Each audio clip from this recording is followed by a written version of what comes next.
What's going on, guys? Welcome to the early review of the NFL slate for Week 7. Looking ahead here to next week, lots of interesting games. I'm going to give you guys a market rundown, some initial leans, some thoughts, lots of tricky spots. So this is kind of going to be an interesting video because I think, there's just a lot of tricky spots. We'll get into it. If you're just watching this channel for the first time, my name is Jeff with Lock and Cash Sports, and I'm going to be doing this every week, taking you through the spots each week here in the NFL that I see value on or that I'm initially leaning to. It's Tuesday today, the 15th. Last week, week 6, pretty weird week in the NFL. You'll hear a lot on social media and stuff. You probably already have of how great the road teams did, road favorites specifically. Lots of overs coming in too. Scoring seems to be back in the NFL, which is kind of been a few years. We're waiting. Like, when are these unders going to stop cashing? Maybe this is the turning point. We'll see. We finished up, what did we do? 6-4 overall. We picked up a couple of units, which is good. I'll never complain about that. We actually did really well on the primetime games. So Thursday, Sunday, Monday night, we went 4-0 across those games. So that was nice. Had the Niners, had the Bengals, and then we had 2 props that hit in last night's game between the Jets and the Bills. And then the rest of our plays were just kind of okay. What did we lose? Tennessee. Tennessee was definitely the toughest loss of the weekend. Listen, I was on the Saints. If you told me the Saints get blown out there, I'm not that surprised. It's kind of taking a contrarian side and trying to cash on something that I thought was a very sharp play. And they're leading at the half, but, that happens. You have a rookie quarterback coming in as a backup, and the defense just fell apart. I mean, how do you pick off Mayfield 3 times and still give up 50 points? I don't understand that. But the defense was way below what I expected from the Saints in that game. So that one, a little bit more understandable because you're taking a weird angle there.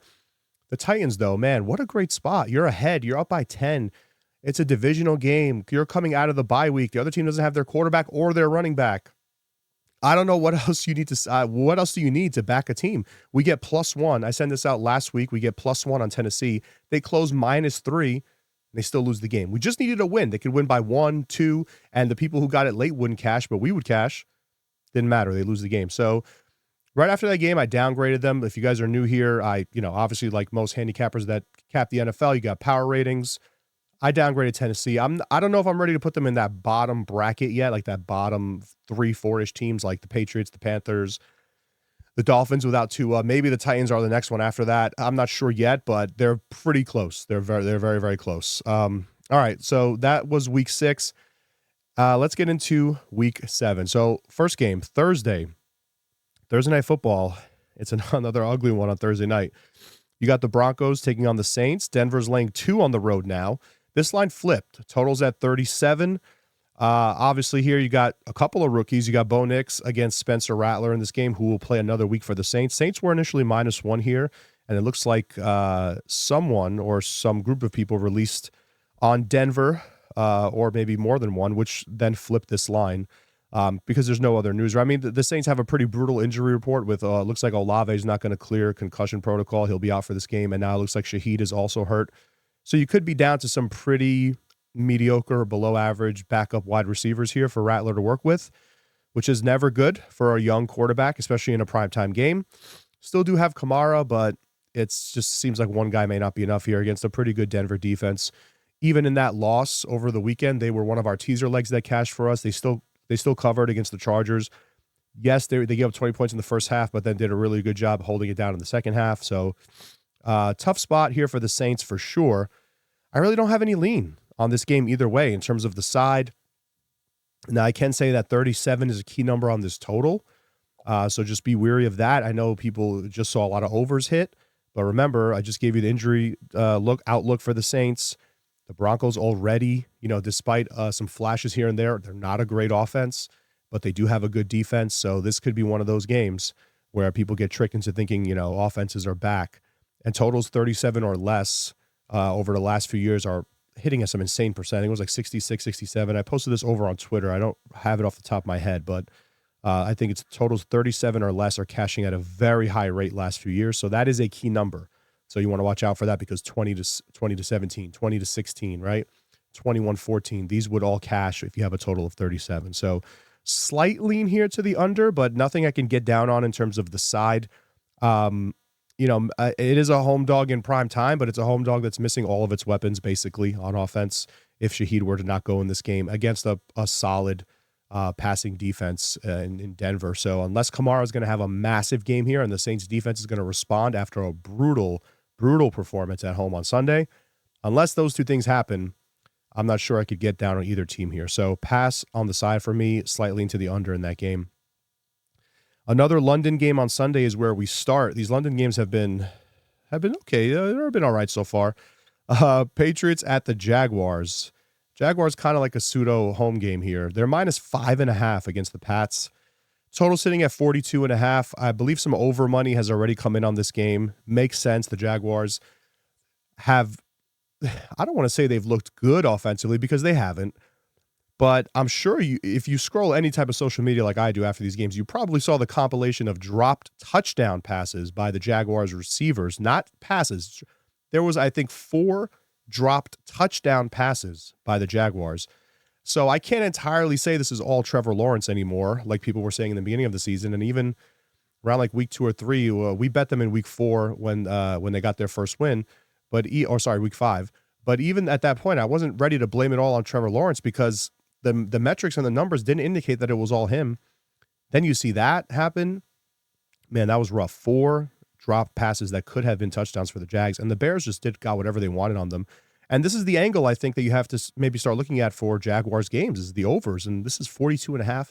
43 is a key number, so you're getting this under a key number here. The Patriots, yes, they're good. They're okay defensively, but we just saw what Houston did to them. And listen, good defensive teams like the Patriots that have trouble putting up points, teams like that, they eventually wear down on defense. Like when you keep seeing your offense, you can say maybe say the same thing for Tennessee. Like I mentioned earlier, their defense kept them in that game for most of it, and the offense continues to fail and fail and fail and fail, and then eventually your defense just gets worn down. It's not, it's demoralizing. So a Patriots defense that I think people think, that's a pretty good defense. I think you could see them wane as the season goes on, as their offensive struggles continue. With that being said, the spread here to me looks about right. If you, I hate to say I see a little bit of value on the +5.5 for New England, but that's only because of the uncertainty of Drake May. When you throw in an element of randomness, sometimes you can find value. So maybe I would look at the +5.5. I think the stronger play here would be the over 42.5, just because of how the Jaguars defense has looked and them not being familiar with May. Maybe that gives him a little bit of an edge. I don't see why, if you're the Patriots, you wouldn't just have this kid go in there, start throwing the ball, trying everything you can, see if you can get into a rhythm. You got nothing to lose at this point. And the Jaguars, we know, can get their chances offensively. It's just a matter of execution. So lean to the over in this one, 42.5. Small lean to the dog, but I don't think I could get it. I haven't played any of the London games yet. I can't get down on this one. Although I will say the international favorites trend, which I made a video on that before the season started, and I've been posting it on Twitter each week reminding people, they're perfect so far. So you had the Eagles in week 1 in Brazil, international favorite. So if you guys don't know what the trend is, international favorites since this whole thing has begun are like 65, 66% against the spread. And the whole logic behind that is that, the favorite is typically the better team, and the better team will be more prepared for a trip like that, or better execution, better game plan, whatever. But the trend is international favorites. And so the Eagles in week 1, then you had the game with the Vikings over the Jets, covered as a favorite. Then you had last week the Bears over the Jaguars, covered as a favorite. Well, actually, the Jaguars closed as a favorite in that game, so that one's a little bit iffy. But consensus line for most of the week was the Bears. So you could say it's 3-0 or 2-1 this year, but you've got an international favorite again this week with the Jaguars laying 5.5. So take that for what you will. All right, big, huge game here in the NFC North. The Detroit Lions on the road against the Minnesota Vikings. They're getting 2.5 points. I know some people are going to be surprised to see this line. I was at first. Total sitting at an even 50 right now. So I have a lot of thoughts on this game. If you guys are, those of you who are watching, who are subscribers, we're heavy on the lines this season. My biggest future is the Lions win total. We have them for the division. We have a sprinkle on them to finish with the best record in the league. They're 4-1, so it's a great start. But I did not like what happened last week. Now, we had them -3, so I was happy the bet wins, our pick wins. And I know that was the Dan Skipper revenge angle guy. I get all that. But what they did against the Cowboys typically comes back to bite you at some point. Running the score up on a team that you don't like almost always not always, but almost always creates a letdown scenario the following week. They unloaded the kitchen sink on them, which again, you hate the team, you want to send a message, I get it, but you now kind of leave nothing in your back pocket. Yeah, it was a great game. They destroyed them in every facet of the game. So great for them. But I guess the question, how do you follow up something like that? And you did it ahead of a divisional matchup against a undefeated Vikings team coming out of their bye week. It's not a great spot for the Lions, who I'm super high on. And I saw this at +1 last week, and I almost sent it out. I said, let me just wait, because I think they're going to beat the Cowboys. But let's see what happens. What if there's an upset there? Or what if they just squeeze by the Cowboys? Do we get some more value on this? Well, the opposite happened, and we still got more perceived value on it. And I think this action coming in on Minnesota is for exactly the reason I just said. This is not something, typically when you see that type of blowout victory where a team just destroys another team and does it with, it was intentional, right? It wasn't like the Cowboys were just being doofy. They wanted to go in there and run all over them. And usually when you see that, that is not a good sign to back that team the following week. That's all I'll say in this game. But in the same breath, the Vikings got to lose at some point, right? And this is a divisional opponent. The Lions under Dan Campbell have been very focused. They've shown that they can put together back-to-back good performances. I don't know. That one last week just felt different, man. That felt like letting out a ton of frustration. That felt like just beating up on someone that you hate, that you've been waiting for that, and then you unload on them. And now what happens? Remember, the golf indoor thing that I talk about is still active here. This is an indoors game. The Lions have yet to play outdoors yet, which is interesting. The next one, their first one will come in week 8. So a divisional opponent. Do I think they'll completely just overlook the Vikings? No. But I'm not sure if I can take this 2.5. I think you might be a lot better off with a teaser leg, and I know the teaser legs have been hit or miss this year, more miss than hit. But maybe taking Detroit up to 8.5 is the better option here. And in terms of the total, I got really nothing on that. I think it's set accurately. But listen, what is this? If you just break down this line based on just the line and just forget about what I just said about the situational spot, then there's obviously value on the Lions here because I have them rated as the better team. And what do we assign here for Minnesota's home field? 1.78, 1.7, 1.8, 2 if you want to be generous. So this line is saying that on a neutral, Minnesota's better, and I disagree with that. So there's value on the Lions, just a question of how much value and how much of that value do you take away once you account for the situational spot, which in my opinion isn't really that strong for Detroit. So those are my thoughts on that game. Similar one here. Houston, the Texans are headed to Lambeau Field, take on the Packers. They're also getting 2.5 points here on the road, and the total set at 47.5. The Packers come off of that blowout win both of these teams come off of blowout wins, but the Packers beat up on the Cardinals at home. They get to stay home. Patriots had a much easier task beating up on the Texans had a much easier task beating up on Drake May and the Patriots in his first career start. So I think that could, be a little bit misleading, but really they dominated that game.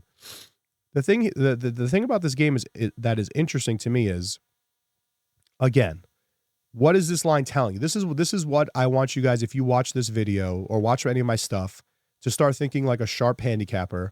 What is this line telling you? It's -2.5 to Green Bay. Now, Green Bay does have a good home field. Lambeau is a good home field. It's a home field that I usually give a full 3 to, maybe a 2.7 if you want to be, a lot of road teams won last week, right? Road favorites went crazy. They had 9-0, I think. So 2.8, whatever, 3. Are these teams even on a neutral field? Are they basically even, or are the Packers, are the Texans a little bit like a half point better on neutral field?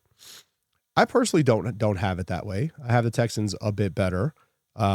So maybe there's a little bit of value on Houston. But again, this is one of those tricky spots, right? Look at what you have this week with Detroit, with Houston, and with another game that we'll get to, Kansas City.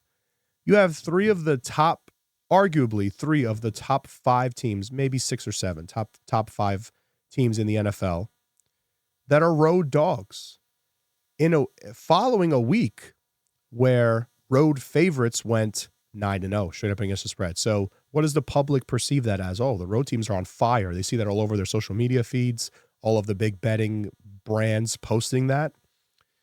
And maybe they'll be inclined to take 3 of the top 5 teams in the NFL on the road, even though the line is telling you there's not really a great spot for them. So my very small lean here initially would be to Green Bay. I think they can do some things against this Texans defense that might surprise them a little bit. And this 47.5, I actually think this could be a little bit of a shootout. I think this could be a high-scoring game. I think the Texans are going to have to put up points here. I like what I'm seeing from Green Bay's offense, specifically in that last game. I like what they did against Arizona. I think they have to unload like that. They have to take shots. This is not a dink and dunk or run the ball on you kind of team. Josh Jacobs will have his moments, but this is a passing offense. I think they have to take those shots. And Houston, obviously, their defense thrives against the rush. They're very good against the rush. So I think this could be a little bit of a shootout here. Stroud versus Love should be a lot of fun to watch. I would lean over, and I would, again, the smallest lean to the Green Bay Packers, but I probably won't be playing this on the side. Houston does make an appealing teaser leg, though, and this goes back to what I'm saying. You got these 3 teams. What if you put the Texans and the Lions and the Chiefs in a 3-leg teaser, or even do a 10-point? But I'm just saying, who's not going to do that? Who's not going to take, if I said to you, take Houston and Detroit and take them up to 8.5, both free teaser leg? Who's not going to place that teaser leg? But something just tells me after what we saw in week 6 that maybe it's almost too good to be true. All right, the Eagles on the road against the Giants. This is a pretty actually surprising to say solid NFC East divisional matchup. The Eagles are laying 3.5 on the road, and the total set at 43.5. The Giants were super competitive on Sunday Night Football. I had the Bengals minus 3.5, and I was definitely lucky to cash that bet with the run at the end of the game. The guy Brown goes in for a touchdown instead of going down. Thanks for that. But the Giants have been really competitive, man, and this defense has surprised people. And with what I saw from the Eagles against the Browns, am I running to back the Eagles right now? My only affiliation with Philly, I bet them one time this year. It was that game when they were +3 against the Saints. And my only other liability on them is to win the division, which is, I'm starting to get a little bit worried with, but that's for another day. But the Eagles laying 3.5 here on the road. Do I want any part of this? I don't know. I think the Giants are very live in this game. Back-to-back home games, just competed. Their defense looked great against what was, coming into that game, one of the, if not the best offense in the NFL so far. And the Giants looked great against them. They got pressure on Burrow. They made that one mistake where they blitzed and they let him run up the sideline for a touchdown. If they don't get that touchdown, what does that game look like? So the Giants defense has been super surprising. And with the way the Browns just played the Eagles, man, that game was well within reach for Cleveland the entire game. And it's getting to the point where, now I didn't love Sirianni as a coach coming into this season, but we're approaching like ridiculous behavior here from him, like yelling at the fans and stuff. You beat the Cleveland Browns by 4 points. This team is in the cellar of the league. This is that list I mentioned earlier with like Panthers, Patriots, Dolphins without Tua, maybe Titans. Cleveland's right there too. You might as well put them in there. That team has looked dead week in and week out, and you barely squeezed by them. There's no reason to be trash talking anybody. That was as unimpressive as a win as I can remember from the Eagles. And I'm not running to lay 3.5 with them on the road against the Giants, a divisional home dog. Say what you want about Daniel Jones, and I get it, but that defense has looked good. Does Malik Neighbors come back for this game? We'll see. He's now missed 2 straight games. Maybe he comes back for this one. If he does, watch out. I think the Giants are live in this game, man. This is a tough spot for Philly, so I'd watch out. My lean here to the Giants.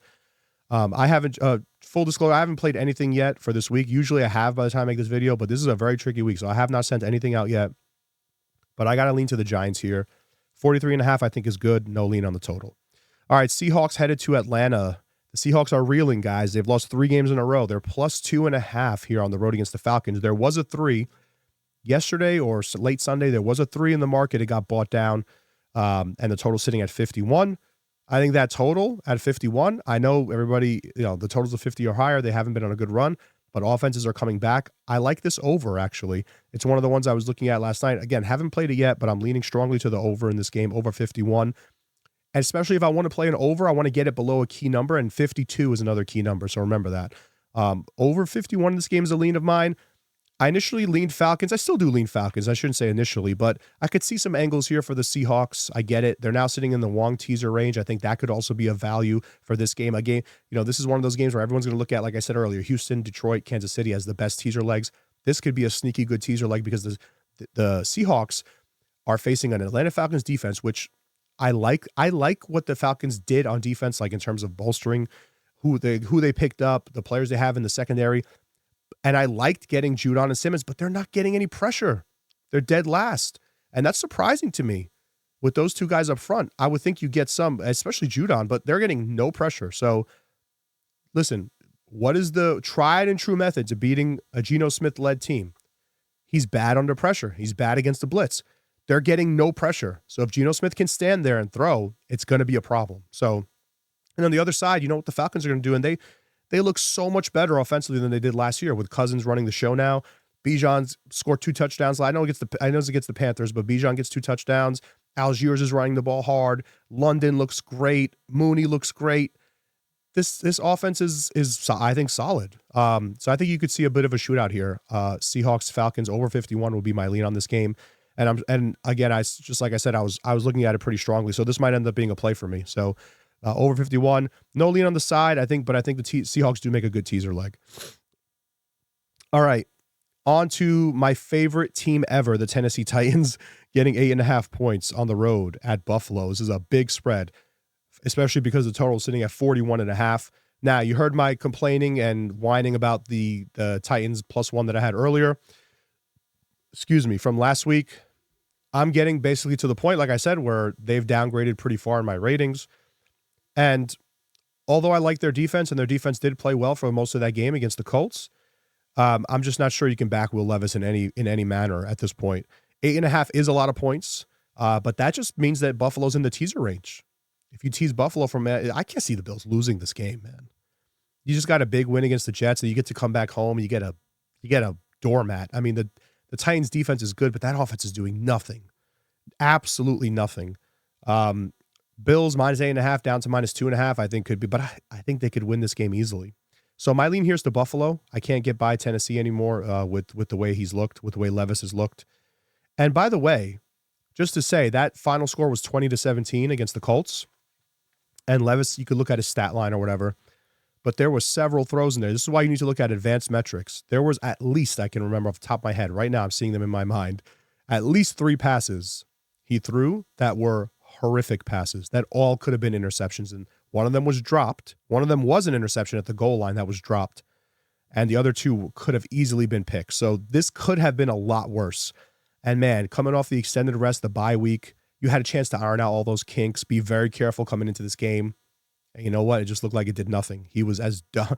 I hate to say this about somebody, but he was as dumb as ever. Like, the decision-making is so atrocious. The Titans absolutely win that game if Mason Rudolph is in the game. 100%. They had a 10-point lead. You just got to run a few dump-offs, get some first down, chew clock. Your defense is playing well. Brutal loss. And I can't get behind them after that. I think they're one of the bottom 5 teams in the league. I think Buffalo runs away with this game. So I would lean to the Bills. Nothing on the total here. Maybe a slight lean to the over just because I think the Bills could maybe put up a lot of points.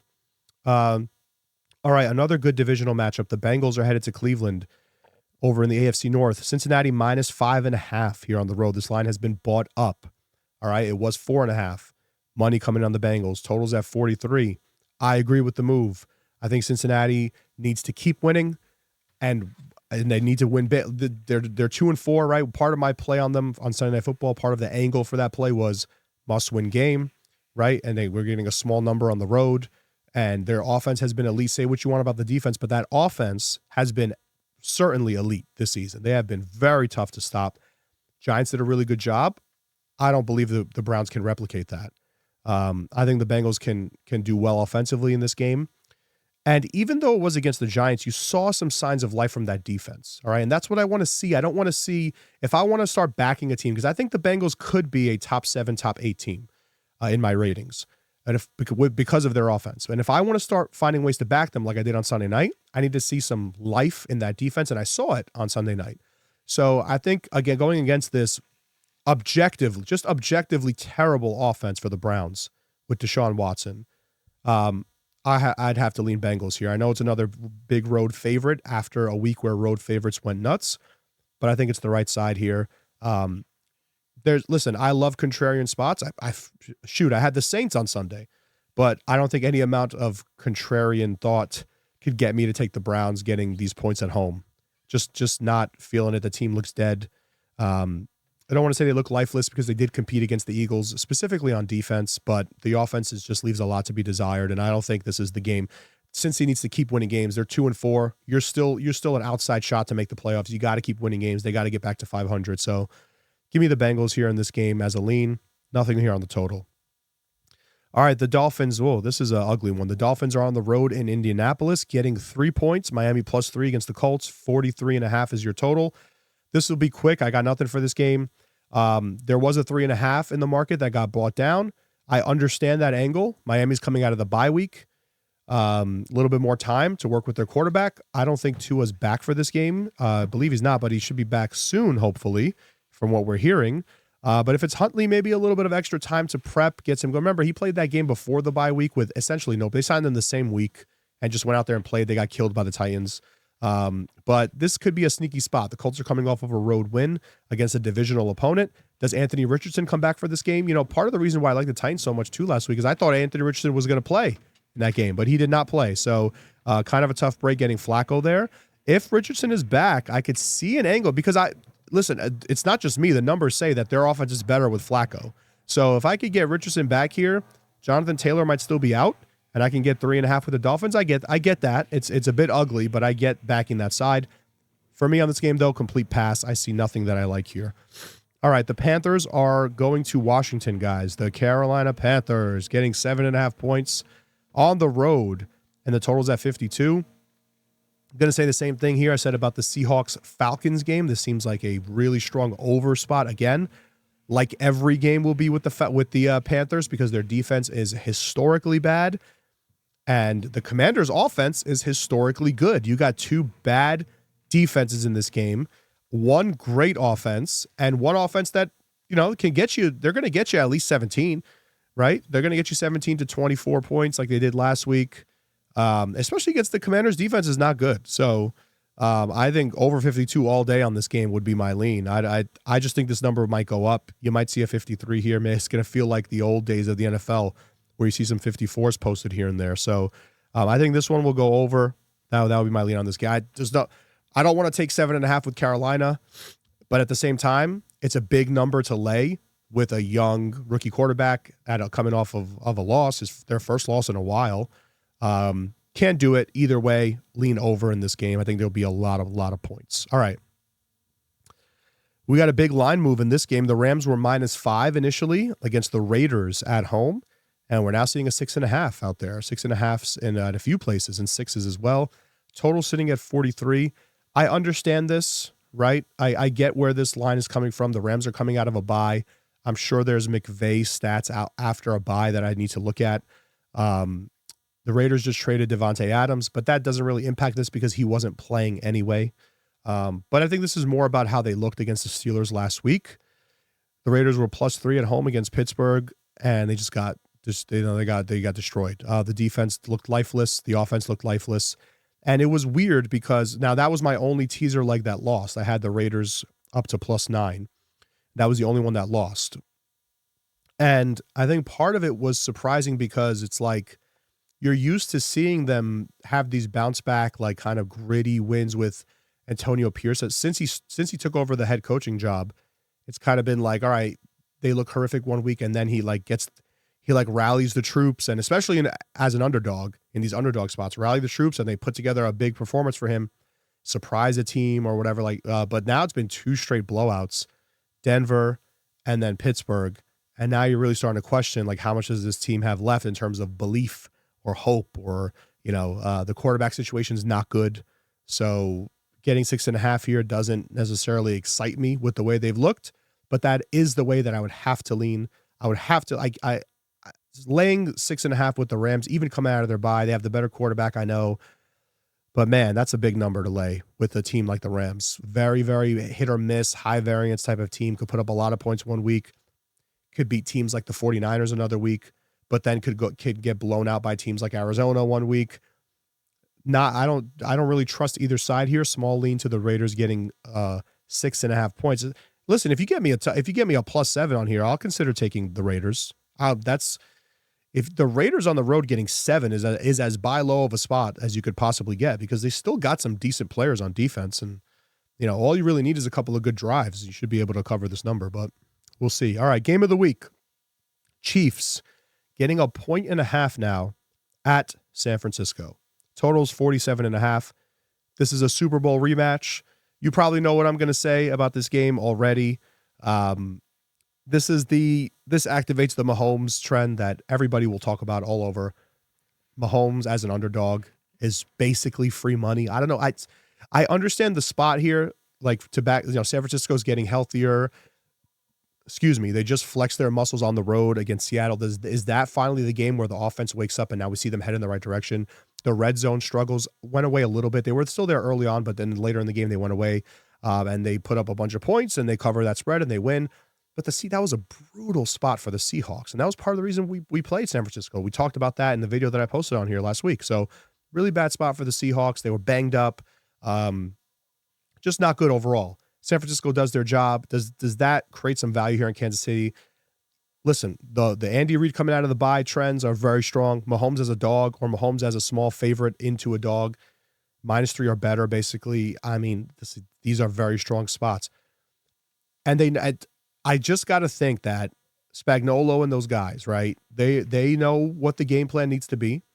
This Niners team is not drastically different than the team they played in the Super Bowl, is not drastically different than the team they played a couple seasons ago in the regular season and blew them out in San Francisco. Remember that game? So they know what they need to do. This is just execution. How much do you miss Rashee Rice? How to use the weapons against this Niners defense? But I just got no idea how you don't back the Chiefs here. I got to lean Kansas City, +102 on the money line. Again, I'm just not sure. Like I understand if you want to say I'm going to go contrarian. The Chiefs got to eventually lose a game. They're 5-0. The Niners are a good team at home. Super Bowl revenge angle.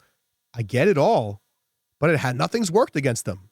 Nothing has worked against these guys. What was the sharpest play before the Chiefs bye week? It was the Saints getting 6 or 5.5 on Monday Night Football. They were never in the game. So I shouldn't say that, but the Chiefs win and cover. I just don't know how you, like, what else. I guess my question is, if you are betting football and you are fading the Chiefs or looking for spots to fade them just because they're so good and Mahomes is maybe inflated in the market, but like you're basically trying to catch a falling knife every week doing this. And every week you just get hit and hit and hit. So it's like, for me, like, what else do you need to see? I've been backing the Chiefs every time they have a small spread. That Sunday Night Football game when they went to Atlanta, the Falcons were +4.5. The line gets bought all the way down to 3 middle of the week. I jumped on the Chiefs -3. You guys know that if you are a sub or you've been watching my stuff. And anytime you give me Mahomes -3 or less, I basically play him. I'm a little bit hesitant in this spot, but I still got to lean that way. And I think the Chiefs make a good teaser leg as well. I think this is the teaser, like the Detroit one we talked about earlier and the Houston one, a little bit more shaky because of the spots they're coming off of. But this one right here, 2 blowout wins is what I mean. This right here, though, is the teaser leg that I think is very safe.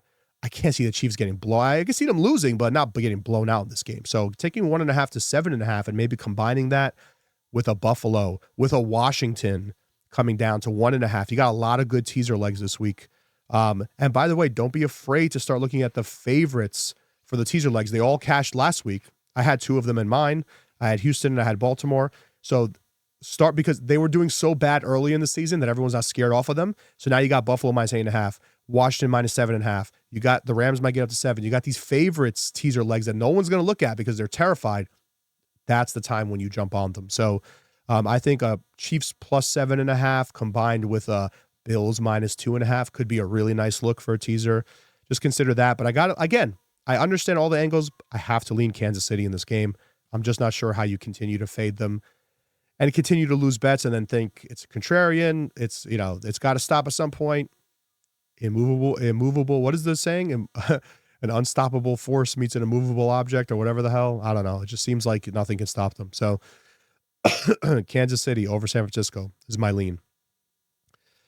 All right. The Sunday Night Football game is my New York Jets laying 1.5 now on the road against the Steelers. I had some people ask me today, total's 38, by the way, is bought up. It was 37, and this line flipped. The Steelers were -1. Had some people ask me if the Devontae Adams trade was the reason this line moved. A wide receiver, like if that is the reason why, I haven't checked, but if that is the reason why, then it's a bogus line move because he might not even play a full game. What does he get in this game? Maybe if he's ready, a few possessions here and there. I don't think you're going to see him make much of a difference here. Now the spot is good for the Jets, right? They're coming off of a tough loss to a divisional opponent in a game that they played well. They outgained the Bills. They should have won that game. I don't want to go into a rant about the Jets, but man, they should have won that. That was a very winnable game at home, but it's typical. It's typical same old Jets. Find a way to lose. The kicker looks atrocious.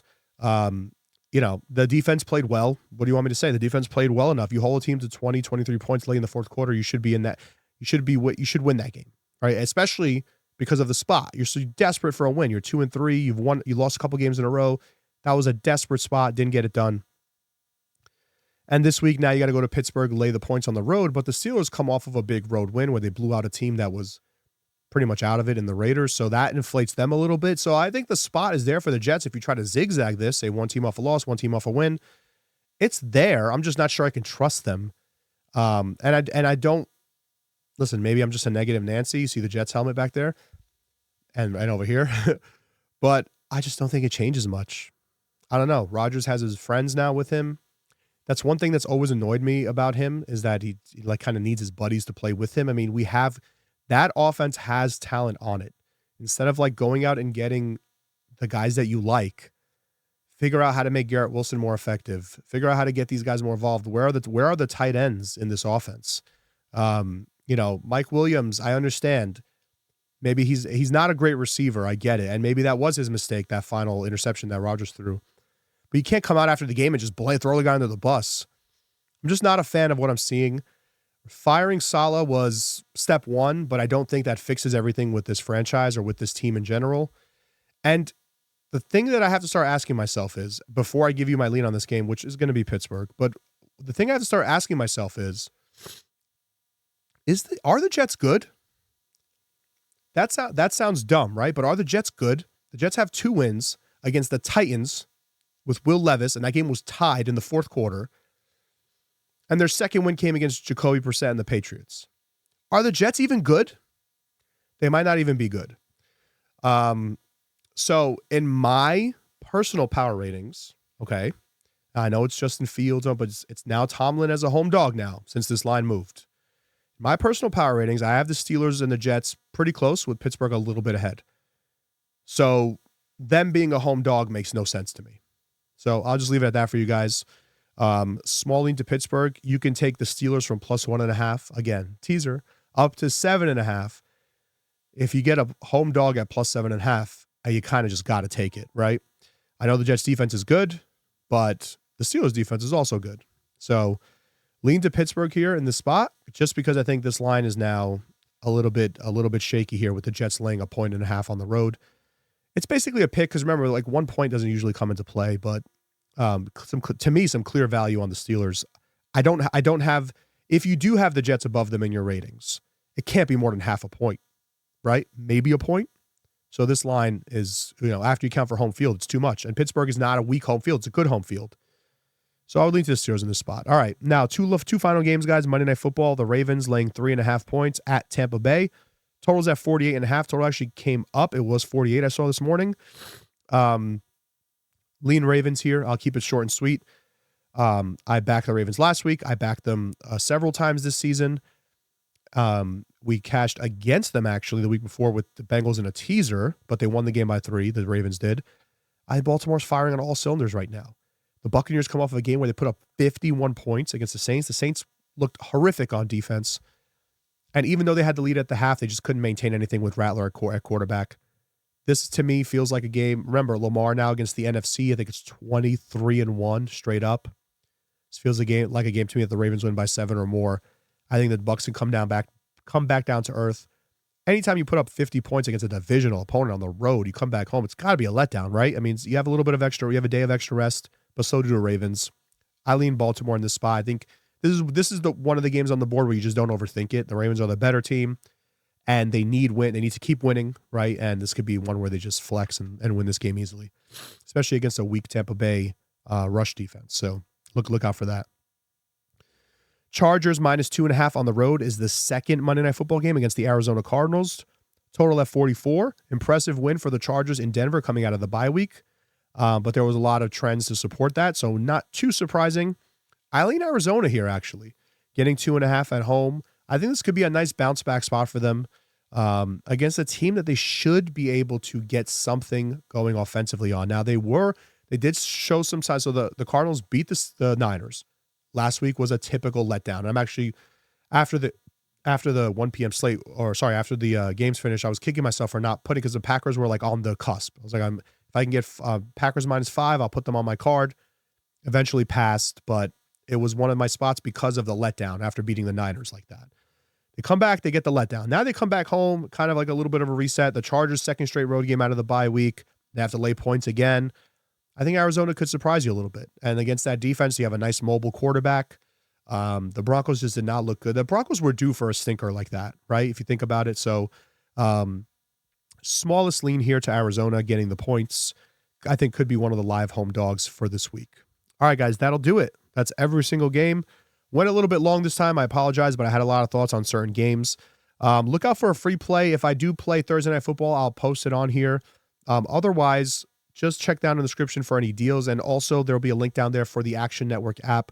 I forgot to mention that earlier in the video. We are partnered now with Action Network. So all of my free plays before they become videos will go on the app first. So if you don't have it, download it. It's free. Lots of great info. There's great articles on there. There's really good information and stuff like that. And then there's a bunch of people giving out picks on there. I am now one of them. So check down the description for that if you want to follow me on the Action app. And that's pretty much it. Let me know what you guys think down in the comments about any of the games we've discussed, and I will catch you guys next week for week 8. Thanks for watching, guys.